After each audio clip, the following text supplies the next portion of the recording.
Union budget 2025, जी हाँ, कल union budget 2025 आने वाला है और रियल एस्टेट सेक्टर की बहुत सारी उम्मीदें हैं इस बजट से। और बजट से उम्मीदें सिर्फ रियल एस्टेट सेक्टर की ही नहीं, होम बायर्स की भी है कि किस तरह की गवर्नमेंट पॉलिसी लेकर आएगी और उसका क्या इम्पैक्ट हम पे पड़ेगा, क्या घर महंगा होगा, क्या घर सस्ता होगा। आज मैं आपको ये बताने वाला हूँ। क्या गवर्नमेंट इन एक्सपेक्टेशंस को मीट आउट कर पाएगी, क्योंकि बजट ये थोड़ा सा टफ होने वाला है। गवर्नमेंट के पास बहुत ज़्यादा स्कोप नहीं है और पब्लिक की एक्सपेक्टेशंस भी इस टाइम बहुत ज़्यादा है। पिछली बार जुलाई के अंदर बजट आया था तो गवर्नमेंट थोड़ा बेटर पोजीशन पे थी, लेकिन इस बार गवर्नमेंट के लिए टफ फाइट है, क्योंकि टैक्स रिबेट को भी कम करना गवर्नमेंट की एक प्रायोरिटी इस टाइम पे दिख रही है। तो आज ये बजट किस तरह से आपकी पॉकेट पे असर डाल सकता है, हम इसी के ऊपर आपको डिटेल में बताने वाले हैं। तो चलिए शुरू करते हैं। नमस्कार, मैं हूं प्रदीप मिश्रा। प्रॉपर्टी मिश्रा शो में आपका स्वागत है। यहाँ हम आपको प्रॉपर्टी और प्रॉपर्टी मार्केट की हकीकत बताते हैं। नो बकवास, डायरेक्ट काम की बात। चलिए शुरू करते हैं। सबसे पहले इंडस्ट्री स्टेटस। जी हाँ, रियल एस्टेट को अभी तक इंडस्ट्री स्टेटस नहीं मिला है, तो ये सब आपकी हमारी जरूरत बढ़ जाती है, क्योंकि आप सोचेंगे इंडस्ट्री स्टेटस है तो मैं बायर हूं, मुझे क्या फर्क पड़ता है। फर्क पड़ता है।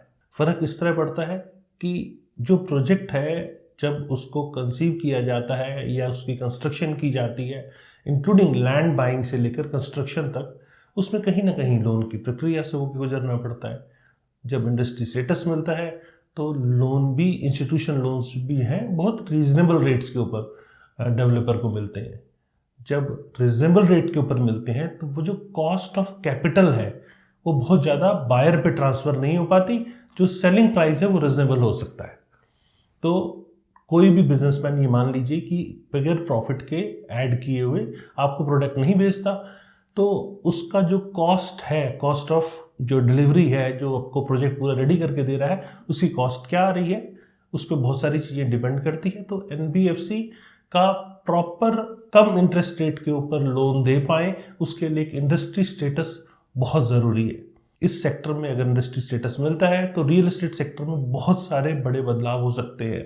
आगे हम और भी इन्हीं बातों के ऊपर आपको बताते रहेंगे क्या क्या चीज़ें यहाँ पे ज़रूरत है। लेकिन सबसे पहले इंडस्ट्री स्टेटस, जो सबसे बड़ी डिमांड है रियल एस्टेट सेक्टर की, वो एक एक्सपेक्टेशन के तौर पे देखा जा रहा है। वैसे बहुत सालों से एक्सपेक्टेशन है, लेकिन अभी तक गवर्नमेंट ने इस पर काम नहीं किया है। अब इसी इंडस्ट्री स्टेटस से जो लैंड एक्विजिशन कॉस्ट है वो कम हो सकती है, कंस्ट्रक्शन कॉस्ट कम हो सकती है और ज़्यादा अफोर्डेबल घर बन सकते हैं। तो ये तो अब आप समझ गए कि इंडस्ट्री स्टेटस आपके लिए क्या मायने रखता है, किस तरह से गवर्नमेंट इंडस्ट्री स्टेटस देने के बाद पॉलिसीज़ बनाती है प्रॉपर तरीके से, जो रियल एस्टेट को अच्छे से मैनेज कर पाए इस सेक्टर को। और जो शॉर्टेजेस है या रेगुलेटरी बॉटलनेक्स है, उसको भी रिमूव करने के लिए गवर्नमेंट काम करती है। दूसरी इंपॉर्टेंट एक्सपेक्टेशन है रिवाइवल ऑफ अफोर्डेबल हाउसिंग। आज हम सब जानते हैं कि अफोर्डेबल हाउसिंग नहीं आ रही है, सिर्फ लग्जरी हाउसिंग आ रही है। तो लग्जरी हाउसिंग और अफोर्डेबल हाउसिंग दोनों में बहुत कीमतों में अंतर होता है। आम बायर घर नहीं ले पाता है, तो अफोर्डेबल हाउसिंग का किस तरह से रिवाइवल हो, ये एक एक्सपेक्टेशन ज़रूर है, क्योंकि टैक्स ब्रेक यहाँ ज़रूर मिलने चाहिए, इंसेंटिव बायर्स को मिलना चाहिए। और सबसे इम्पॉर्टेंट चीज़ है कि लैंड कॉस्ट बहुत बढ़ गई है, और लैंड कॉस्ट बढ़ने से हमको घर नहीं मिल पा रहा है। तो इसके लिए गवर्नमेंट के पास ऐसे पीएसयूज़ की बहुत सारी लैंड पड़ी हुई है, या रेलवे की बहुत सारी लैंड है, या पोर्ट ट्रस्ट की बहुत सारी लैंड पड़ी है, जिसे गवर्नमेंट शहर के बीच में होने के बावजूद भी प्रॉपर यूटिलाइजेशन नहीं कर पा रही।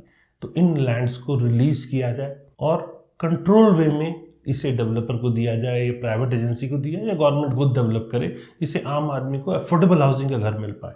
और फिर क्रेडिट लिंक सब्सिडी स्कीम, जो प्रधानमंत्री आवास योजना के तहत फर्स्ट टाइम होम बायर्स के लिए एप्लीकेबल थी, वो इस टाइम पे नहीं है। इसको फिर से इनिशिएट किया जाए, क्योंकि क्रेडिट लिंक सब्सिडी स्कीम में इंटरेस्ट का rate first time home buyers को मिलता है, तो वो कहीं हद तक आम आदमी को घर लेने के लिए एक तरह से बूस्ट देती है। ये सेक्टर के लिए ओवरऑल ज़रूरी है। और अफोर्डेबल हाउसिंग का जो क्राइटेरिया है, इसको भी रिवाइज करने की ज़रूरत है। अफोर्डेबल हाउसिंग मेट्रोपॉलिटन सिटीज़ में करीब 80-85 लाख तक की प्रॉपर्टी को अफोर्डेबल हाउसिंग कैटेगरी में डाला जाए, जैसे मुंबई हो गया, या एनसीआर हो गया, या कोलकाता हो गया। ऐसे एरियाज़ के अंदर अगर प्रॉपर्टी प्राइस को 85 लाख तक अफोर्डेबल हाउसिंग के अंदर डाला जाता है, तो आपकी ये प्रॉपर्टी टैक्स के लिहाज से आपके पॉकेट पे कम बजट डालेगी, क्योंकि अफोर्डेबल हाउसिंग की प्रॉपर्टी के ऊपर 1% जीएसटी होता है, इसमें इनपुट टैक्स क्रेडिट नहीं होता। और ये 1% का जीएसटी जो बायर की पॉकेट पे थोड़ा सा कम असर डालता है, क्योंकि रियल एस्टेट पे इस टाइम पे फ्लैट रेट की दर से 5% जीएसटी है, ये भी कहीं हद तक आपकी जेब पे असर डालता है। तो अफोर्डेबल हाउसिंग 1% जीएसटी के ऊपर बायर की पॉकेट पे कम असर डालता है, तो बायर की एलिजिबिलिटी बढ़ जाती है, वो प्रॉपर्टी ज़्यादा महंगी भी ले सकता है, मतलब उस जीएसटी की वैल्यू जो 4% जीएसटी एडिशनल लगता है उसको वो प्रॉपर्टी प्राइस के अंदर डाल सकता है। फिर tax holiday for developers, developer इस टाइम अफोर्डेबल हाउसिंग नहीं बना रहे हैं, तो डेवलपर्स के लिए टैक्स हॉलिडेज हो जो री इंट्रोड्यूस किया जाए सेक्शन 80 IBA, ये टैक्स हॉलिडे है जिससे एनकरेज हो डेवलपर्स हाउसिंग प्रोजेक्ट्स बनाने के लिए, अफोर्डेबल हाउसिंग प्रोजेक्ट्स बनाने के लिए। फिर हाउसिंग फॉर ऑल की पॉलिसी जो सेंट्रल गवर्नमेंट का एक सपना है, उसको कैसे बढ़ावा दिया जाए उसके ऊपर भी वर्क करने की ज़रूरत है। यहाँ जीएसटी नॉर्म्स को स्ट्रीमलाइन करने की ज़रूरत है। और अब बारी है जीएसटी नॉर्म्स की।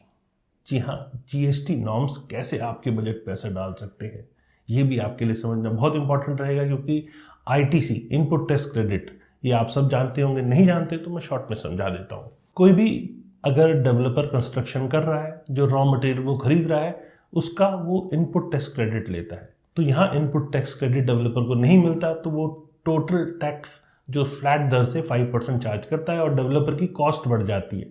तो अगर यहाँ इनपुट टैक्स क्रेडिट के लिए अलाउ किया जाता है अंडर कंस्ट्रक्शन प्रॉपर्टी पे, तो डेवलपर की कॉस्टिंग कम आती है, तो प्रोडक्ट आपको थोड़ा रिजनेबल पड़ सकता है। ये इसीलिए आईटीसी का अलाउ होना real estate under construction property पे बहुत ज़रूरी है। वैसे रेडी टू मूव प्रॉपर्टी के ऊपर किसी भी टाइप का जीएसटी नहीं है। अब अंडर कंस्ट्रक्शन की जब हम बात कर रहे हैं, तो हम सीमेंट को कैसे छोड़ सकते हैं। जी हाँ, सीमेंट के ऊपर करीब 28% का जीएसटी लगता है। करीब करीब कंस्ट्रक्शन एक्टिविटीज़ पे 18% का टोटल जीएसटी देखने को मिलता है। तो जीएसटी को यहाँ स्ट्रीमलाइन करने की ज़रूरत है, क्योंकि ये बहुत बड़ा जीएसटी का अमाउंट होता है और ये सीधा सीधा जो कॉस्ट ऑफ कंस्ट्रक्शन है उसको एनहांस कर देता है। यहाँ गवर्नमेंट को जो नेक्स्ट स्टेप उठाने की ज़रूरत है वो है टीयर 2 सिटीज़ को कैसे सपोर्ट किया जाए। टीयर 2 सिटीज़ में बहुत ज़्यादा इस टाइम रिटर्न देखने को मिल रहा है, लेकिन अभी भी बहुत ज़्यादा गुंजाइश है। कनेक्टिविटी अच्छी हुई है, रोड कनेक्टिविटी ने पूरे इंडिया के रियल एस्टेट को बहुत ज़्यादा बढ़ावा दिया है। तो स्टैम्प ड्यूटी को थोड़ा सा रिड्यूस किया जाए और होम लोन डिडक्शंस को यहाँ थोड़ा सा रिड्यूस किया जाए, जिससे टीयर 2 सिटीज़ के अंदर भी खरीदारी बढ़ सके। यहाँ जीएसटी नॉर्म्स और कैपिटल गेन टैक्स को थोड़ा सा रिलीफ ऐसे किया जाए जिससे इन्वेस्टर्स अट्रैक्ट हों, और डेडिकेटेड फंड दिए जाए आईटी पार्क्स के लिए, फिनटेक हब के लिए और स्मार्ट रेजिडेंशियल डेवलपमेंट्स के लिए, जिससे एक टीयर 2 सिटीज़ में भी तेजी की लहर बन पाए। इससे जो फर्स्ट टाइम होम बायर है या छोटे शहरों के बायर्स हैं, उनको भी घर लेने में आसानी होगी। फिर लग्जरी हाउसिंग को एनकरेज किया। देखिए, अफोर्डेबल हाउसिंग की बात तो हो गई, तो अब बात लग्जरी हाउसिंग की भी होनी चाहिए।